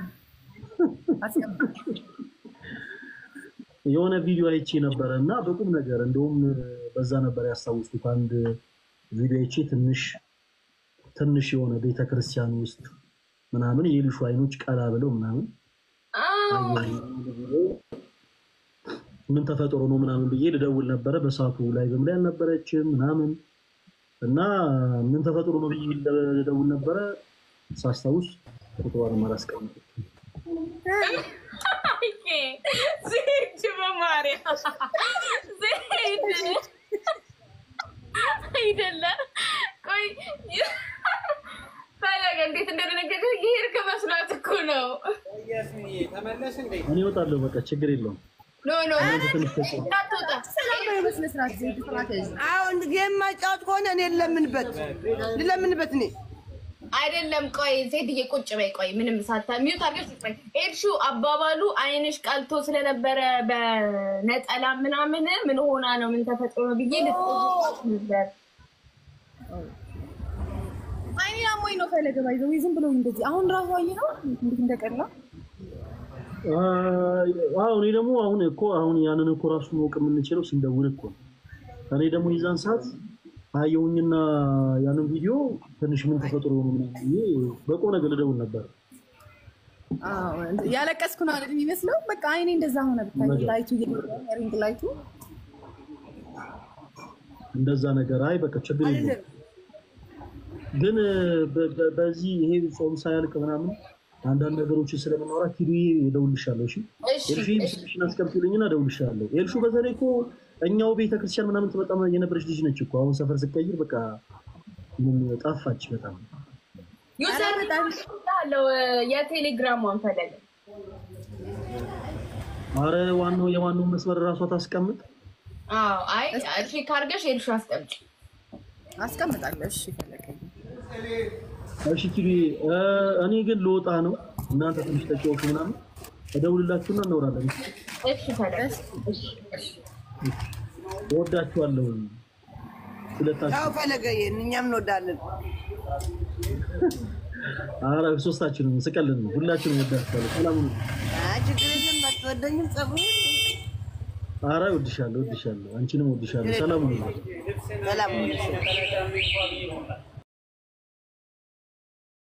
ላሶ ኢንቫይት ሳያደርገኝ ቶሎ ሴቶቹን ጨፈጨፍክ አረባካችሁ ባካችሁ እንደዚህ አይነት ኮሜንት የምትጽፉ ሰዎች አረባካችሁን ያው ድንገት ፋዘር ስልኩን አንስቶ ላይቭ ድንገት እንግዲህ ቢከታተል ይሄን ኮሜንት ላይ ሆኖ ከዛ በኋላ ችግር ሊፈጠር ነው አረባካችሁ ስለፈጠራችሁ አምላክ እንደዚህ አይነት ነገር እንደውም ትላንትና ስናገር ሰምታችኋል አይደል የሆኑ የኛን የላይቭ ሪካርዶች እየተመለከትኩ ነበር እና ኮሜንት አይቻላቅ ኮሜንት ብዙ ጊዜ ገብቼ የሆነ አስቂኝ ቪዲዮ ምናምን ሲሆን ነው እና ድንገት የኛን ቪዲዮ ሲብዬ ስመለከት የኛን ፖዚቲቭ የሆኑ እንትን ማነው ኔጌቲቭ የሆኑ ነገሮች የሚጽፉ አሉ ምንድነው እንዴ ድመቷን ጸጥላስበል አንተ ጸጥላስበል ወንድማችን የኛን ኔጌቲቭ የሆኑ እንትኖች የሚጽፉ ሰዎችን ተመለከትኩኝ እና አንዲት ቤቲ የምትባል ፕሮቴስታንት አለች ጌታ ኢየሱስ ክርስቶስ ምን እንዳደረኳት መድኃኔዓለም ይወቀው ነጋ ጠባ ምሰረው ቪዲዮ ላይ ሁሉ አቀርም ለካ እኔ እዛ ብቻ ይመስለኝ ነበር ሪከርድ ላይ ለካ እኔም ያንዳንዳጁ ቪዲዮዎች ላይ ገብታ እንደዚህ ኔጌቲቭ የሆኑ ነገሮች ምናምን ጽፋለች እና ሌሎችንም ሲል መልከት ብዬ ስመለከት አንዷ ምን ብላ በጽፍ ጥሩ ነው ተወዳጆች እንዴ ፈለገን ቺቺን ያይቻለሁ ምናምን ብላ ኮሜንት አልጻፈችም ቅዱስ ሚካኤልዬ ነው ያልኩት ቅዱስ ሚካኤልዬ ወይ ቸሩ መድኃኔዓለም እባካችሁን ፕሊዝ እንደዚህ ኔጌቲቭ የሆኑ ነገሮች ፕሊዝ አጻፉ ምናምንና አረፉ ለማንኛውም ቤተክርስቲያናችን እነ ኪዱዬንም እነ ኢርሻዳይንም እነ ዜድንም ሁሉንም እህቶቻችንን ትፈልጋችኋለችና በቻልነው አቅም በፍቅር እንጠራችኋለን አላወቃችሁም ውጤቱ ምን ያክል ትርፋማ እንደሚሆን እናንተ ስላልገባችሁ ነው እነዚህ እህቶቻችንን እንደ ሄኒ መርካቶ ሌሎችንም አይነት ወንድሞቻችንን ደግሞ ከተለያየ ዓለም ላይ በፍቅር ቀስ አድርገን እየሳበን ወደ ቅዱስ ቤተክርስቲያናችን መሳብ ምን ያክል ትርፋማና ትልቅ ስኬት እንዳለው ስላላወቃችሁ ነው ለማንኛውም ችግር የለውም ከሰሞኑ በዚህ በቲክታክ ፕላትፎርም ላይ ቀረኒ የምትባል አንዲት እህታችን ራሷን አጥፍታ ነበረ በተመሳሳይ ደግሞ እኔ በማገለግልበት ቤተክርስቲያን ከትላንት ወዲያ መንበረ ማርያም ተብላ የምትጠራ አንዲት እህታችን በተመሳሳይ ራሷን አጥፍታ ተገኘች። እና እነዚህ ሁለት ነገሮች ሲገጣጠሙብኝ አንድ ነገር ለራሴ ጠይቄ ነበረ። ለምንድን ነው ሰዎች ራሳቸው የሚያጠፉት? ሰው መቼም ከራሱ አብልጦ እንደው የሚሳሳለት ነገር የለም። ሰው ራሱን ችሎ ራሱ እንደው በሆነ በሰላ ነገር ራሱ መውጋት አይችልም ብዬ ነው እኔ ማምነው። እና ለምንድን ነው እነዚህ ሰዎች ራሳቸውን ሊያጠፉ የቻሉት? ደጋግሜ ጠየቅኩኝ። ላገኝ የቻልኩት ትልቁ መልስ ምንድነው? የሚያዳምጣቸው ሰው ስላጡ ነው የሚል ነው። ስለዚህ በቻልነው አቅም አናቅም። በዚህ አጋጣሚ በየቤቱ ስንት አይነት ችግር፣ ስንት አይነት ጎዶሎ፣ ስንት አይነት ጉድ እንዳለ አናቅም። እናም በቻልነው አቅም ደግሞ ሳንቀደም ለነዚህ እህት ወንድሞቻችን ልንደርስላቸው ይገባል። ራሳቸውን በማጥፋት ስሜት ላይ ያሉ እህት ወንድሞቻችሁን በአጠቃላይ ቪዲዮ ሼር አድርጉላቸው። ሰኞ ቀን 4 ሰዓት ነው የምገባው ብያቸዋለሁ። እግዚአብሔር ምስክሬ ስንት ሰዓት እንደምወጣ እኔ ፕላን አላረኩኝም። አይ 9 ሰዓት 8 ሰዓት ወጣለሁ ምናምን አልልም። እስከ ማታም ድረስ ሊቀጥል ይችላል። እናንተ ብቻ ቀን 4 ሰዓት ላይ ሰኞ መገኘቻችሁን እንዳትረሱ።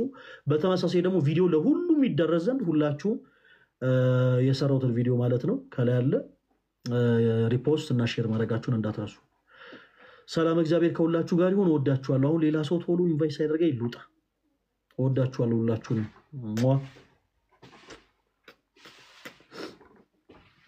ሰላሙን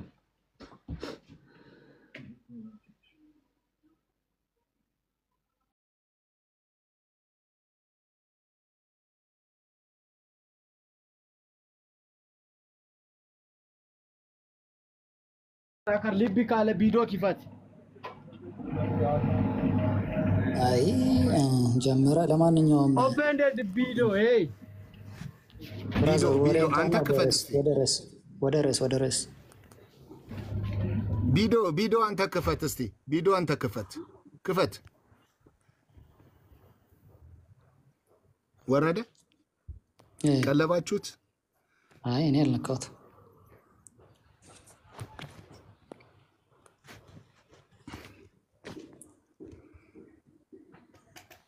አውሩ ወንድሞች።